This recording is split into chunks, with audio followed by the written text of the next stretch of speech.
রোদের ছটাটা এত সুন্দর হচ্ছে। Good morning.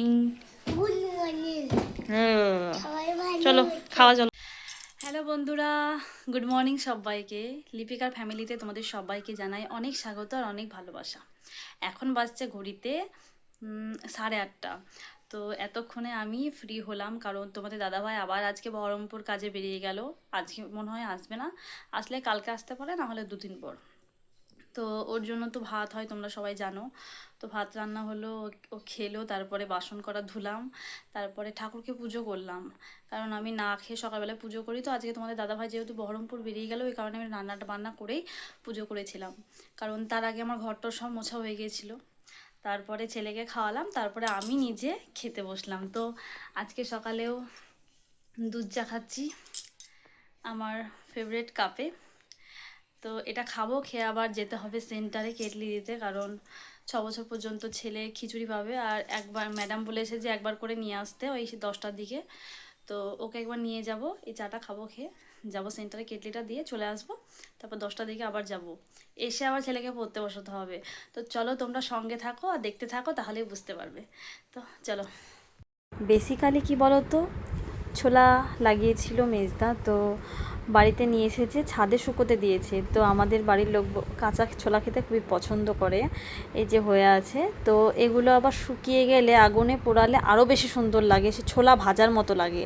তো এখন এখানে রেখে দেওয়া আছে কাঁচা, এগুলো সবাই খাচ্ছে, ছাদে রয়েছে, ওগুলো আমরা সবাই মিলে একদিন করব। আর এখন যাচ্ছি সেন্টারে ছেলেকে নিয়ে। দেখো ডিও রাস্তায় চলে এসেছে, বর্দা নিয়ে এসেছে, বল নিয়ে খেলা করছে। বর্দা অনেক দূরে ছুঁড়ে দিচ্ছে, তারপরে ডিও গিয়ে নিয়ে আসছে। আর আমার ছেলে একটা কাণ্ড করেছে, সবাইকে বলে বেড়াচ্ছে যে আমার মা ফোন কিনেছে। একটা হাসির ব্যাপার কি হয়েছে বলো তো, আমি এখন যেই ফোনটাতে ভিডিও করছি, এই ফোনটা কালকে রাত্রেই তোমাদের দাদাভাই গিয়ে কিনে নিয়ে এসেছে। তো আগে যেটাই করতাম ওটা তোমাদের দাদাভাইয়ের ফোন ছিল, তো বললো তোমাকে একটা নতুন কিনে দিই, তাহলে ওই ফোনটা আমি ব্যবহার করতে পারবো। তো এইরকম ফোন সেম আমার বড় জায়ের আছে, তো আমার ছেলে তো দেখে বুঝতেই পারবেই। তো সবাইকে বলে বলে বেড়াচ্ছে আজকে সকালবেলায় যে এই দেখো আমার জেম্মার মতো আমার মা ফোন কিনেছে, জানো তো। সবাইকে, ও জেঠুকে সকালবেলায় উঠেই বলা হলো যে মা এই দেখো জেঠু, মা তোমার এই সরি জেম্মার মতো ফোন কিনেছে।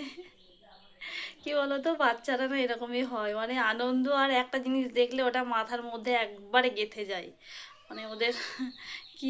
সকালবেলায় টুকি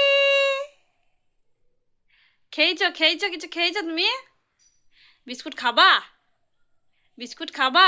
আসো আসো আমার কোলে আসো, আসো আসো। উড়ি বাবা রে বাবা, বিহুরানি টুকলি, হাই করো হাই করো হাই করো, টুকটুক বলো আমি পিসির বাড়ি বের করতে এসছি।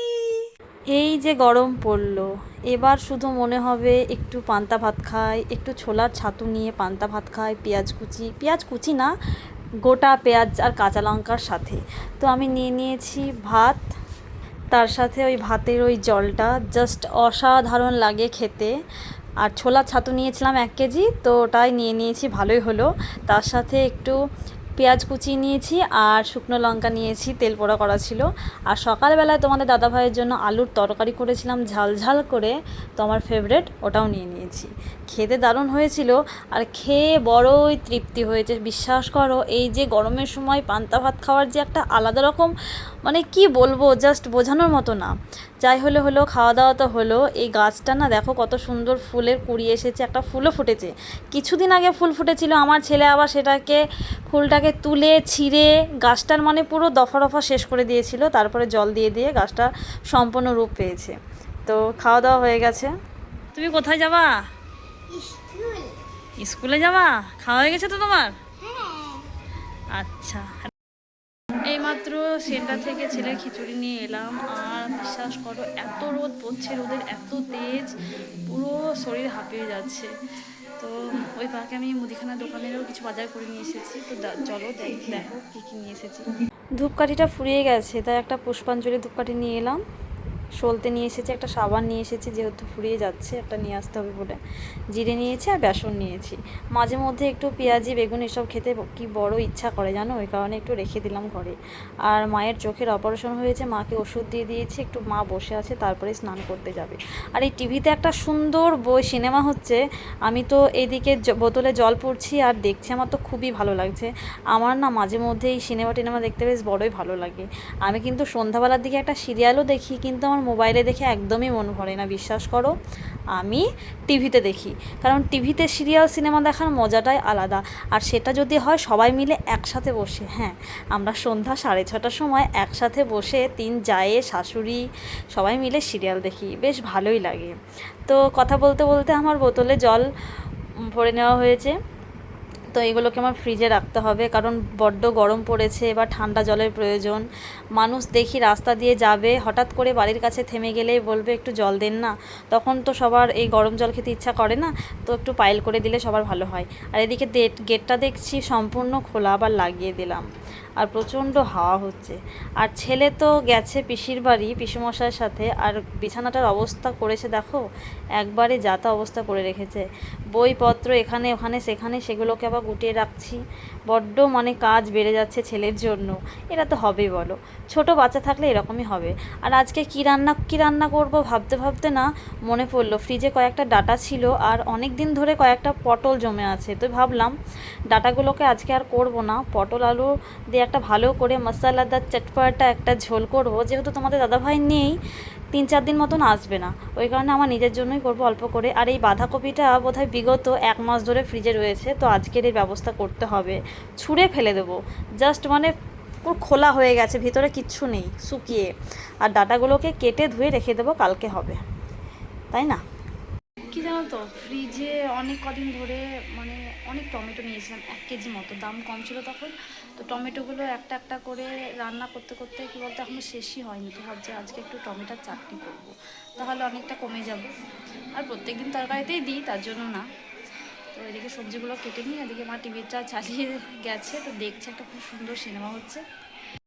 তো রোদের তেজ, যখনই একটু বাইরে থাকছি, একটু হয়তো ফ্রি টাইম হচ্ছে, রান্না করতে করতে হয়তো গরম লেগে যাচ্ছে, তখনই ঘরে এসে ফ্যানটাকে চালিয়ে দিচ্ছি। এই দেখো ঘরের ফ্যান চলছে। তো আমি এরকমটাই করি, মানে একটু মানে রান্না করতে করতে বাইরে থাকি, আর তারপরে একটু পরে ঘরে চলে আসি, একটু ঘরে একটু রেস্ট নিই, আবার বাইরে চলে যাই। তো সুধারণও গেছে ওর পিসির বাড়ি, ওকে সেন্টারে নিয়ে যাচ্ছিলাম, তখন ওর পিসেমশাই যাচ্ছিলো, তো বললো চলে গেল। এদিকে দিদিমণি আমাকে একটু বকলো যে পাঠাতে বলেছিলাম পাঠাওনি, এরকম বললো। তো কিছু করার নেই, চলে গেছে, কালকে থেকে আবার পাঠাবো।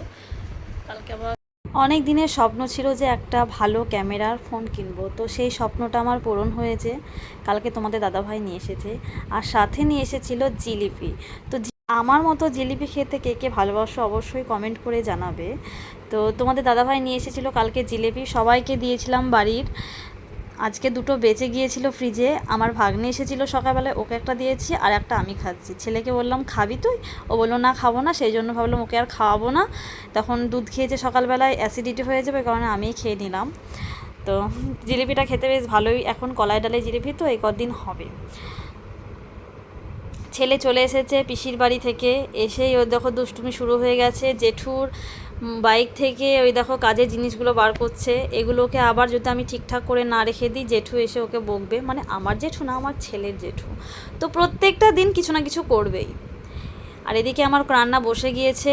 তো এই দেখো পটলগুলোকে ভালো করে লাল লাল করে ভেজে নেব, যেহেতু একটা তরকারি হবে মনের মতো করে করব, আমি তো খাবো, তাই না, কি বলো?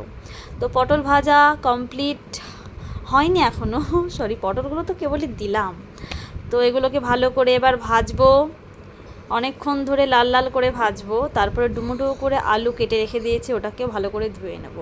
আর কি বলো তো, এই আলুর দম আমি অনেক দিন খাইনি, তাই ভাবলাম আজকে করি, তার জন্য পরিমাণ মতো। ওই দেখো আমার ছেলে 1 গামলা জলের মধ্যে ডুবে রয়েছে, এত বারণ করছে ডুবিস না, এত জলে স্নান করিস না, তবু কে কার কথা শোনে। তো এখন শরীর খারাপ হবে, তখন আবার 2 দিন পরে থাকবে, কি বলবো, বাচ্চারা একটাও কথা শোনে না, জানো তো। এদিকে মায়ের মাথাটা হালকা পরিমাণে জল দিয়ে ধুয়ে দিলাম, কারণ অনেক কদিন মাথায় জল দেওয়া নেই বলে। তো আমার পটল আলু ভাজা হয়ে গেছে, এবার মশলাটাকে কষিয়ে নেব। এখানে পেঁয়াজ টমেটোটা একসাথে দিয়ে দিয়েছি। আমি সব তরকারিতে টমেটো ব্যবহার করি, সামান্য যদি আলুর তরকারি হয় তাতেও দিই। A to Z আমি সব তরকারিতে টমেটো খেতে ভালোবাসি, এমনিও স্যালাডে আমি টমেটো খেতে ভালোবাসি। যাই হোক, এবার ভালো করে কষিয়ে নেব। পটলগুলো ভাজাটা খুব সুন্দর হয়েছে জানো। আর সুধন্যকে জল থেকে তুলে নিয়ে ভালো করে তেল মাখিয়ে আমি স্নান করিয়ে দিয়েছি। এখন ও আছে ওর বড় জেঠুর ঘরে। তারপরে রান্না বান্না হয়ে যাবে, আমি স্নান টান করবো, করে ওকে ঘুম পাড়াবো। কথা বলতে বলতে আমার কষানো কমপ্লিট হয়ে গেছে পটল আলুর দমটা। তো এবার জল দিয়ে দিয়েছি, কিছুক্ষণ ফুটলেই সামান্য পরিমাণে একটু গরম মশলা দিয়ে নামিয়ে নেব। আর এদিকে রাত্রি হয়ে গেছে, রাত্রির খাবারের জন্য আমি প্রস্তুতি শুরু করে দিয়েছি। রাত্রে করছি আজকে রুটি আর ডিমের ভুজিয়া। রুটি আর ডিমের ভুজিয়া খেতে আজকে বড়ই ইচ্ছে করলো। তোমাদেরকে বলেছিলাম না যে তোমাদের দাদাভাই আসবে না 4 দিন, কিন্তু আজকে চলে এসেছে বাড়ি সন্ধ্যাবেলায় কাজ করে। কারণ কালকে ওকে যেতে হবে কৃষ্ণনগর, না হলে আজকে আসতো না, মানে আজ থেকে প্রায় 4-5 দিন আসতো না। তো কালকে কৃষ্ণনগর যাবে, ওখানে প্রায় 4-5 দিন থাকবে, কারণ ওখানে কিছু কাজ আছে। তো তোমাদের দাদাভাইকে আমি রিকোয়েস্ট করলাম যে প্রতিদিন তো ভাত খাও, আজকে একদমই ভাত খেতে ইচ্ছে করছে না, আজকে আমি রুটি খাবো, আমার রুটি খেতে আজকে খুব ইচ্ছে করছে। তো রুটির সাথে ভুজিয়া আমার ফেভারেট। আর ওই যে সকালে করেছিলাম আলু পটলের মশলাদার চটপাটা ঝোল, তো সেটা দিয়ে তোমাদের দাদাভাই খাবে, আমিও খাবো, ও ডিমের ভুজিয়া খাবে, কিন্তু আমার সব থেকে প্রিয়। এই দেখো এখানে রুটি করে নিয়েছি, রুটিগুলোকে ভালো করে ঝেড়ে নিয়েছি। আর ঘরে ওদিকে প্রীতি আর আমার ছেলে পড়াশোনা করছে, সাথে আছে তোমাদের দাদাভাই। তো ওরা যদি একটু মানে চিল্লাচ্ছে পড়া বাদ দিয়ে, তখন তোমাদের দাদাভাই সেটা হ্যান্ডেল করছে। তো এই দেখো পড়তে বসে শুধুই গল্প, মানে একটু ফাঁক পেলেই হলো, শুধু গল্প শুধু গল্প। এটা হয়েছে তোর হরিমতি প্রাথমিক বিদ্যালয় লেখা বানানটা? ওই দেখি। আর তুই তাড়াতাড়ি খেয়ে নে দিয়ে পড়তে বসবি। ওটা ঠিক লিখেছে, তোর থেকে ভালো। লাঠি নিয়ে খেলা করতে বারণ করলাম না, লেগে যাবে বাবু, লেগে যাবে। তো খাওয়া দাওয়া সেরে রাত্রিকার বাসন ধুয়ে ঘরে চলে এসেছি, মুখ ধুয়েও। তো বাসনটা মেজে রাখলাম, কারণ সকালকার কাজটাকে একটু এগিয়ে রাখলাম, কারণ সকালবেলা উঠে আবার ভাত বসাতে হবে। বাসি বাসন থাকলে মাথায় রাগ উঠে পড়ে, মানে বাসন মাজতে হবে, ওই কারণে এখন রাত্রেই মেজে রাখি। শীতের সময়ও প্রায় দিনই মেজে রাখতাম, এখন তো গরম পড়েছে মাজবই। তো আজকের মতো এই পর্যন্তই, আবার কালকে দেখা হবে নতুন একটা ব্লগে। গুড নাইট, ভালো থাকবে সবাই।